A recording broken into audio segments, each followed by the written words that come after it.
Hello সবাইকে। বেশ অনেক কয়েকদিন পর সকলে মিলে চলে গিয়েছিলাম বিয়েবাড়িতে। জানো তো, সকাল থেকে ভেবে রেখেছিলাম যে আজকের বিয়েবাড়ি যেহেতু একদমই কাছে, তাই শাড়ি পরে যাব। কিন্তু ওই যে, ভাবলেই কি আর হয়। আমাদের এখানে যা গরম পড়েছে, সকালবেলা থেকে মেহেন্দির কাজ করে সন্ধ্যায় আর শাড়ি পরার মতো কোনো ইচ্ছেই হলো না। বিয়ে বাড়িতে তোমরা সবার প্রথম কি করো বলো তো? আমি তো কিছু ফটো তুলেই চলে যাই ফুচকার স্টলে।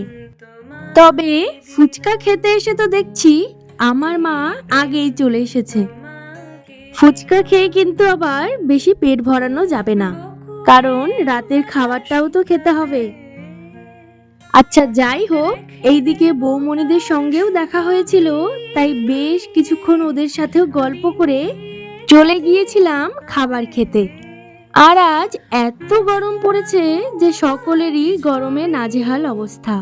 সেই জন্য তাড়াতাড়ি খাওয়া দাওয়া কমপ্লিট করে বাড়িতে এসে ফ্রেশ হয়ে নিয়েছি। তাহলে চলো আজ আসি, টাটা।